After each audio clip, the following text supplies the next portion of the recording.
Hello and welcome to Who Is Best, a show where I look into games that give you choices and rate those choices in a tier list. Also, only 8% of my viewers are subscribed.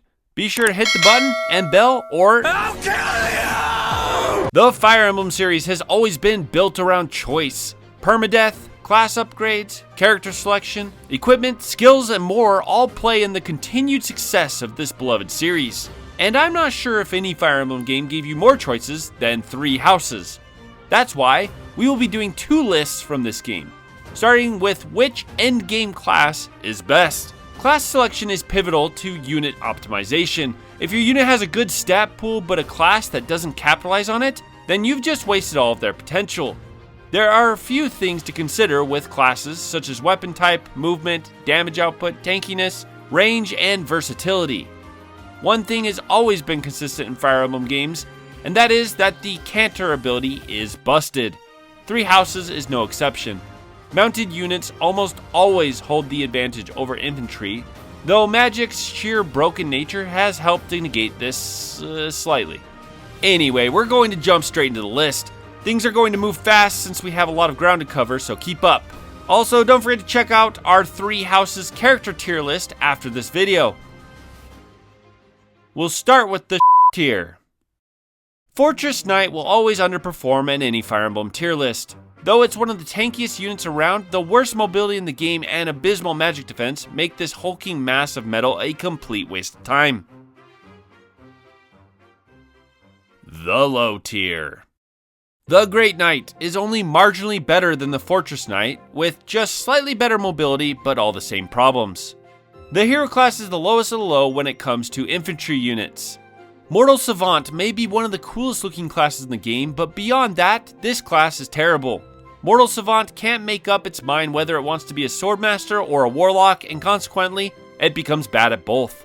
The Warrior can be strong, but because its requirements are so similar to the Wyvern Rider, it's just completely outclassed. The War Monk is underwhelming. Similar to the Holy Knight and Mortal Savant, this class plays both sides and is vastly outperformed by almost all other classes. Edelgard's unique class Emperor is the best armored knight class in the game, which isn't saying much. This class doesn't take advantage of Edelgard's high magic or movement and instead relegates her to a slow but insanely strong armored unit. Ultimately, she's better utilized as a Wyvern Lord more than an Emperor. Alright, we're going to split the mid-tier up into two groups, so let's get started with the lower mid-tier. The Swordmaster outpaces the Mortal Savant and Hero with Swordfare and Sword Crit plus 10. Stack on the increased speed and you have a decent infantry class. The Grappler with Fistfare and multiple strikes can make this guy deadly if you can get in range. The Holy Knight is a mobile healer that is made pretty much obsolete by Physic and Fortify.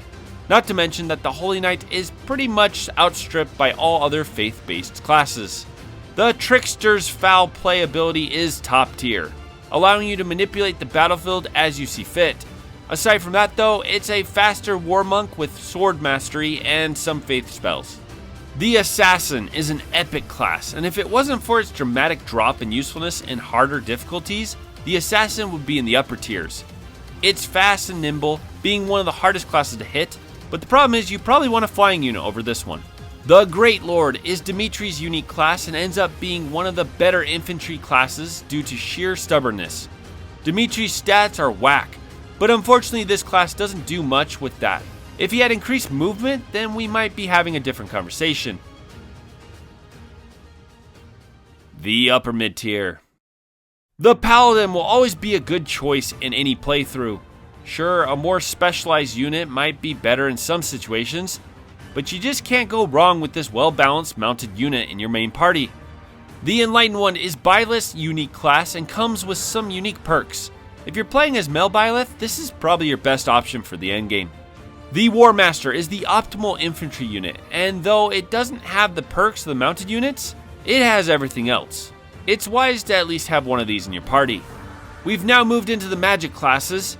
The Warlock is your main offensive spellcaster and leads to one of the best classes in the entire game.